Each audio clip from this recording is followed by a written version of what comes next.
back, yeah. All right, here we go. Welcome to Run It Back. I am Lou Will. This is my brother Boogie Cousins. This is my brother Chandler Parsons.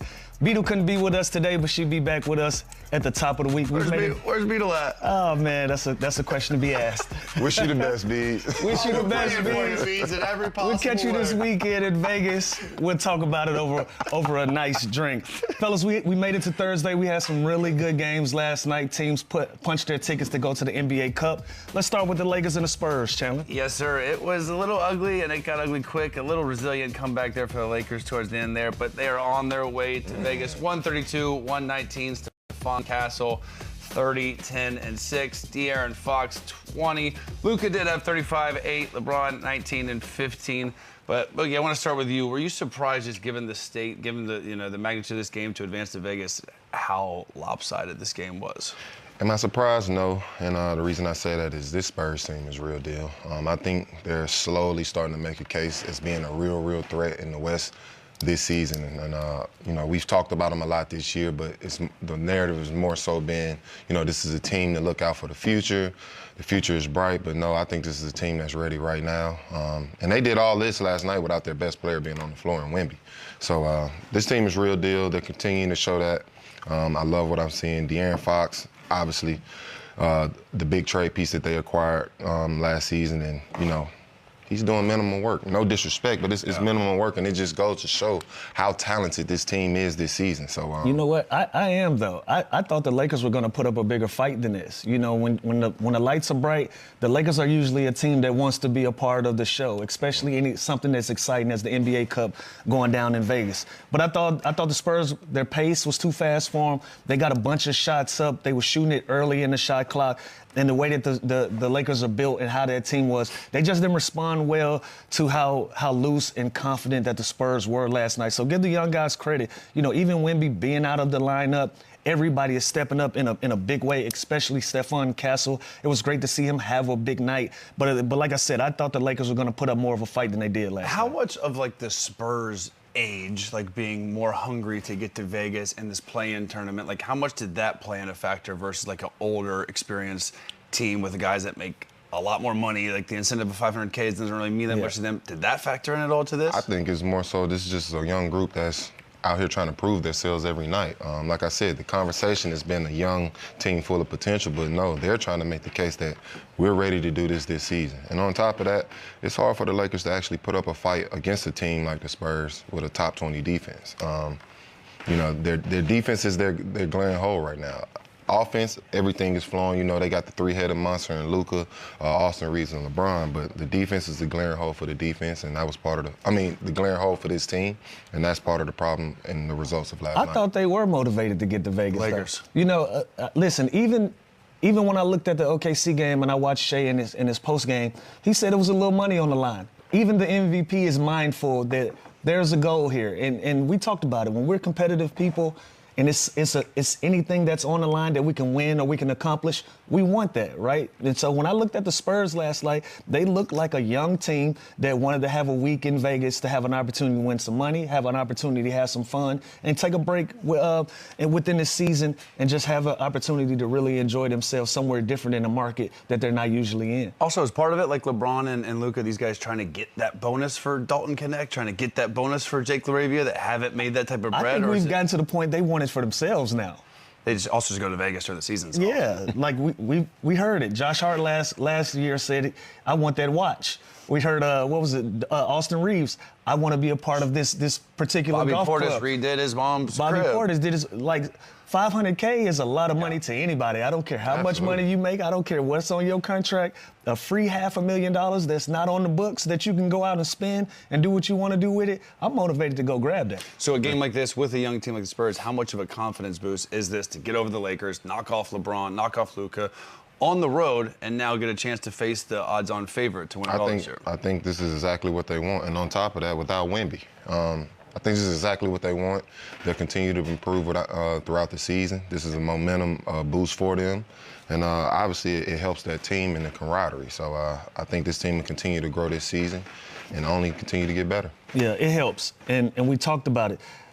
how were they going to survive with Wemby being out of the lineup? Well, they've proven it. We're a really good basketball team. So imagine what they're going to look like in Vegas with a possibility of having him back in the lineup and them having the momentum going in their direction. So, listen, we can say what we want about the NBA Cup, but I look forward to it, man. We got some really good basketball that's coming up in the next few days out in Vegas with some of the marquee guys we want. So I hope Wemby is back in the lineup. I would love to see a matchup with all of the stars and all of the young guys that's coming in the league. We talked about it being a changing of the guard, it being new energy around it, and it's showing. The proof is in the pudding of the guys that's in Vegas. And we know how good these guards are with Stephon Castle, Harper, Fox, and there were some questions early on, like how can they fit together? Where are we going to play De'Aaron Fox? I think people forgot how good he is.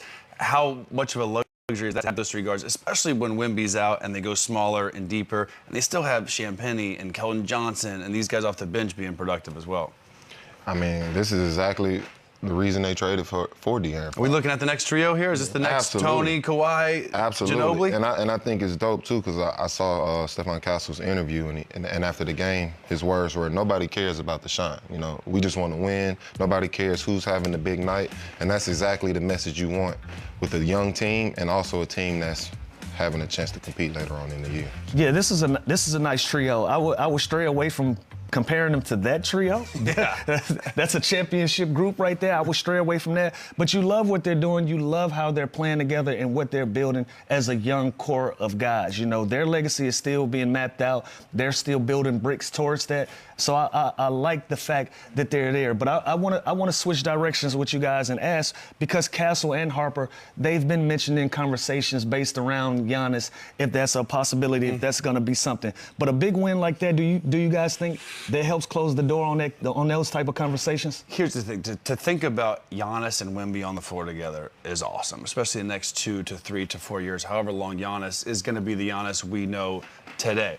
Now, when I see games like last night and I see the jump and the versatility that Stephon Castle has and the way Dylan Harper is continuing to get better and better and the things I've seen De'Aaron Fox do for years and that core with Sohan and Keldon Johnson and Vassell, like, they've built something so special there, homegrown, all there, all bought in. Like you said, they don't care about who gets the credit. They don't care about who's the leading scorer that day.